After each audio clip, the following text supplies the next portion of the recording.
नमस्कार दोस्तों, स्वागत है मेरे YouTube चैनल प्रॉफिट पाथवेज में। दोस्तों, आप लोग कैसे हैं? उम्मीद करता हूं आप लोग अच्छे होंगे। दोस्तों, कल प्रीवियस डे जो मैंने आपको वीडियो जो मैंने बनाया था, उसका टॉपिक था बैंकिंग से रिलेटेड। कैसे हम लोग बैंकिंग का कोल्ड कॉल करते हैं, कैसे हम लोग कस्टमर के पास जाते हैं। हम लोगों का अगर पोर्टफोलियो नहीं मिला होता है तो सेल्स एग्जीक्यूटिव, सेल्स ऑफिसर को कैसे बैंकिंग का लीड क्रिएट करना चाहिए। आज हम लोग उससे आगे बढ़ेंगे। आज हम लोग कासा की बात करेंगे। बैंकिंग में कासा प्रोडक्ट होता है। का इट मीन्स करेंट अकाउंट, सा इट मीन्स सेविंग अकाउंट्स। हम लोग कासा कैसे सेल करेंगे, कासा के लिए हम लोगों को कहाँ कहाँ जाना चाहिए, कहाँ विज़िट करना चाहिए, कैसे लीड क्रिएट करना चाहिए, उस विषय में बातें करेंगे। दोस्तों, सेविंग अकाउंट्स जो होता है वो नॉर्मल सेविंग अकाउंट्स आप लोग भी जानते हैं कि इसका मतलब होता है बचत खाता। सेविंग अकाउंट्स हम लोग फैमिली में ओपन कर सकते हैं। सेविंग अकाउंट्स हम लोग किसी भी पब्लिक को, वो आपका कोई सैलरी होल्डर हो, कोई बिजनेसमैन हो, हम लोग सेविंग अकाउंट नॉर्मली सबको दे सकते हैं। सबको ज़रूरत होती है सेविंग अकाउंट्स की। बट जब करेंट अकाउंट की बात आती है तो करेंट अकाउंट सबकी ज़रूरत नहीं होती है। करेंट अकाउंट इट मीन्स चालू खाता। Current account only for businessman, not for salary holder. This is only for businessman, it means self employed. Okay दोस्तों, अब आते हैं कि बिजनेसमैन। पहले हम लोग इस चीज़ पे ध्यान आकर्षित करना चाहेंगे आप लोगों का। बिजनेसमैन में कौन कौन से आते हैं? फॉर्म ऑफ बिजनेस ऑर्गेनाइजेशन जो है वो 4 है। हम लोग अगर बिजनेसमैन के पास जाएंगे करेंट अकाउंट ओपन करने के लिए तो इसमें भी 4 पार्ट के बिजनेसमैन हैं, राइट। पहला होता है प्रोप्राइटरशिप, सिंगल ऑनरशिप बिजनेस, जिसको प्रोप्राइटरशिप बिजनेस बोला जाता है। प्रोप्राइटरशिप इट मीन्स एकल व्यापार, सोल प्रोप्राइटरशिप इसको बोला जाता है। सोल प्रोप्राइटरशिप इट मीन्स एकल व्यापार, जो सिंगल मैन बिजनेस होता है, जिसमें खुद मालिक होता है, खुद आपको सर्विस प्रोवाइड करता है। It means as for example, जो भी किराना दुकान होता है, जो किराना शॉपकीपर होते हैं, वो सारे सेल्फ एम्प्लॉयड होते हैं मैक्सिमम। हाँ, कुछ लोग ऐसे होते हैं जिसमें वो खुद कैश पे बैठे होते हैं, उनका लड़का एक एम्प्लॉय है जो आपको मतलब सारा चीज़ को तौल करके आपको फिर देगा, ठीक है। तो वहाँ पे तब भी वो भी सिंगल ऑनरशिप ही बिजनेस कहलाता है, ठीक है, क्योंकि वो उनका सपोर्टिव मेंबर हो गया, सपोर्टिव हो गया, हेल्पर हो गया, उसको भी हम लोग सिंगल प्रोप्राइटरशिप बिजनेस ही बोलते हैं, ठीक है। सेकंड होता है partnership business. Partnership business it means जिसमें 2 से अधिक पर्सन हो, 2 या 2 से अधिक पर्सन मिलके अगर बिजनेस करते हैं, this is your partnership business. Third होता है private limited. Private limited business में डायरेक्टरशिप होता है, उसमें डायरेक्टर होते हैं, तो वो आपका प्राइवेट लिमिटेड कंपनी हो गया, ओके। चौथा होता है जॉइंट स्टॉक कंपनी, राइट। तो हम लोगों का फॉर्म्स ऑफ बिजनेस ऑर्गेनाइजेशन 4 होते हैं: sole proprietorship, partnership, private limited and joint stock company, right दोस्तों। अब आई बात कि हम लोग बैंक का प्रोडक्ट कहाँ, किसको, कौन सा प्रोडक्ट पिच करेंगे जो हम लोगों का क्लोज़र की तरफ जाएगा। पहली बात, जब हम लोग सोल प्रोप्राइटरशिप के पास जाते हैं तो उनका कैश डिपॉजिट ज़्यादा होता है। हम लोग को उस वेरिएंट का अकाउंट देना होता है जिसमें कैश डिपॉजिट ज़्यादा हो। एज़ फॉर एग्ज़ाम्पल, अगर हम लोग किसी सोल प्रोप्राइटरशिप बिजनेस को, जो एक किराना दुकान खोले हुए है, ठीक है, तो उसके पास पर डे का रेगुलर में उसका कैश फ्लो ज़्यादा है। कैश फ्लो ज़्यादा है इट मीन्स उसके पास कैश ज़्यादा आ रहा है। कैश ज़्यादा आ रहा है तो उसकी डिपॉजिट जो वो बैंक में करेगा वो कैश ही करेगा। इट मीन्स उसकी रिक्वायरमेंट क्या हुई? कैश डिपॉजिट की रिक्वायरमेंट हुई, राइट। इससे हम लोग ये नीड एनालाइज कर लिए कि सोल प्रोप्राइटर को मैक्सिमम तौर पे कैश डिपॉजिट की ज़रूरत होती है, राइट। इसके लिए हम लोगों को वैसा वेरिएंट का करेंट अकाउंट उसको पीच करना होगा जिसमें हम लोग कैश डिपॉजिट ज़्यादा से ज़्यादा दे सकें। कोई लिमिटेड कैश डिपॉजिट अगर देंगे तो एक लिमिट के बाद अगर वो कैश डिपॉजिट करेंगे तो उनको चार्जेस लगेगा, राइट। तो हम लोग वैसा अकाउंट उसको पीच नहीं करेंगे जहाँ पे उनकी कैश डिपॉजिट की लिमिटेशन हो। क्लियर है?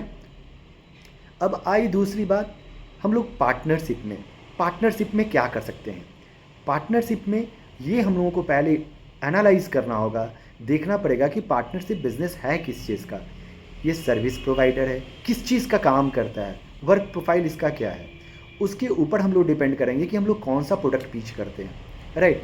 पार्टनरशिप में इट मे बी पॉसिबल वो सर्विस प्रोवाइडर हो, इट मे बी पॉसिबल कोई किराना दुकान हो, होलसेलर हो, रिटेलर हो, दोनों पार्टनर मिलके कर रहा हो, उसकी भी कैश डिपॉजिट ज़्यादा हो रहा हो, तो वहाँ भी हम लोगों को उस वेरिएंट का अकाउंट देना होगा जिसमें कैश डिपॉजिट ज़्यादा हो। इट मे बी पॉसिबल कि पार्टनरशिप में उसको चेक की रिक्वायरमेंट ज़्यादा हो, कैश का ज़्यादा ट्रांजेक्शन ना हो, वो सर्विस प्रोवाइडर हो, उसका सारा पैसा ऑनलाइन आता हो और वो चेक किसी भी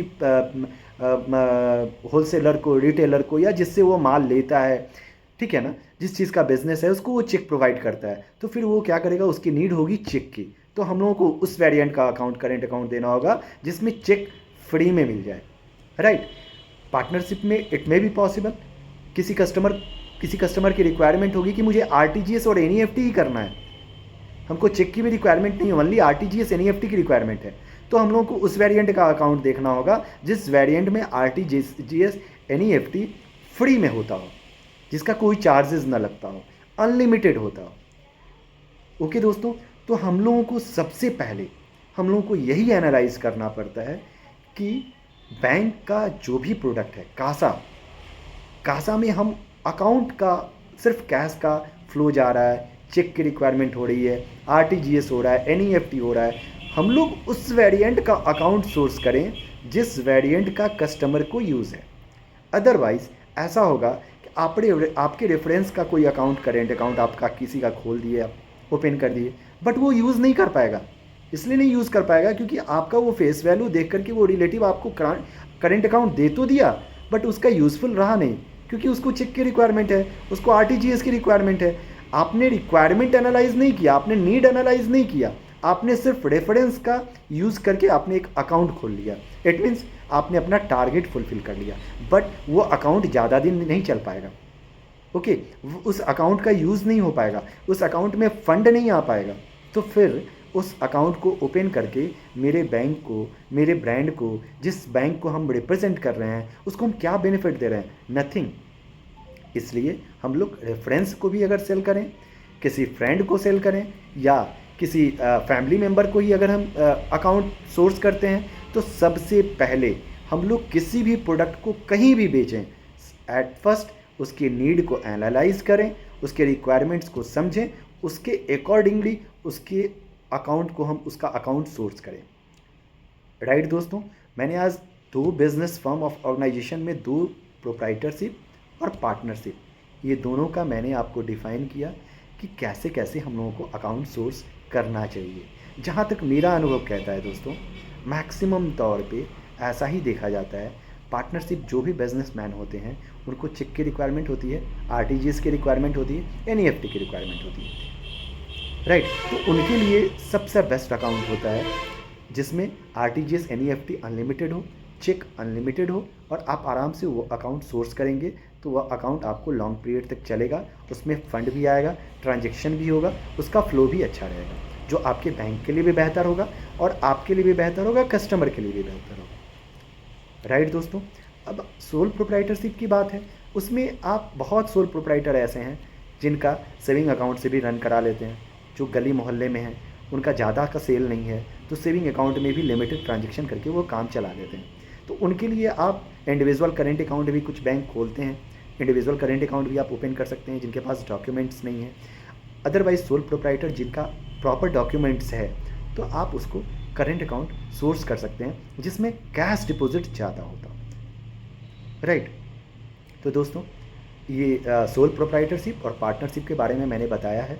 इस चीज़ को आप, जो मैंने बताया, इस चीज़ को इम्प्लीमेंट करें और आगे आप बैंकिंग में कासा प्रोडक्ट को सेल करें, ज़्यादा बेहतर होगा।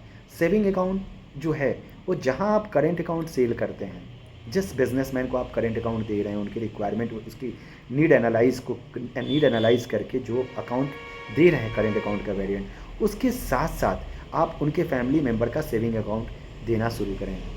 उनको आप ये कन्विंस करें, उनको पीच करें कि सर इससे ये चालू खाता है, इससे आप बिज़नेस रन करा लेंगे, लेकिन जब आपका सेविंग, जो आपका बचत होगा, उसको आप सेविंग अकाउंट में ट्रांसफ़र करें। राइट। इससे आपका क्या होगा, आप एक अच्छा अकाउंट सोर्स कर पाएंगे। जो बिजनेसमैन है उनका करेंट अकाउंट भी है, सेविंग अकाउंट भी है, ठीक है। एक बैंक में उनकी सारी सर्विस मिल रही है, वहाँ जब सेविंग अकाउंट भी आपके यहाँ रहेगा किसी सोल प्रोप्राइटर बिजनेसमैन का, पार्टनरशिप बिजनेसमैन का, तो उनका एफडी भी आपको आ जाएगा, आरडी भी आ जाएगा, ठीक है। तो मल्टीपल बैंक की प्रोडक्ट्स आप सेल कर पाएंगे। इसलिए कभी भी आप ये कोशिश करें कि मेरा जो पोर्टफोलियो हो वो बहुत ही रॉयल हो, बहुत अच्छे कस्टमर का पोर्टफोलियो हो, बहुत एचएनआई कस्टमर को ज़्यादा हम लोग विजिट करें। उससे क्या होगा, हम लोग मल्टीपल प्रोडक्ट्स बेच सकते हैं, क्रॉस सेल कर सकते हैं, इंश्योरेंस बेच सकते हैं, आरडी बेच सकते हैं, एफडी बेच सकते हैं, म्यूचुअल फंड भी दे सकते हैं। ओके दोस्तों, आज जो मैंने ये दो वेरिएंट आपको बताया है कासा बेचने के लिए, वह सबसे बेहतर है सोल प्रोप्राइटरशिप में जाएं और पार्टनरशिप में जाएं। फिर अगला वीडियो मेरा जॉइंट स्टॉक कंपनी और प्राइवेट लिमिटेड के लिए होगा। फिर मैं आपको ये बताऊंगा कि बैंकिंग में क्रॉस सेल हम कैसे करते हैं, इंश्योरेंस कैसे बेचें, म्यूचुअल फंड कैसे बेचें, ठीक है दोस्तों। तो आप लोग, हम आशा करते हैं कि जो मैंने आपको बताया है इस चीज़ को आप इम्प्लीमेंट करेंगे मार्केट में, आप इसके अकॉर्डिंगली काम करेंगे, आप बेहतर करेंगे, ये मेरा उम्मीद है। ओके, थैंक यू दोस्तों, thank you for watching this video, thank you.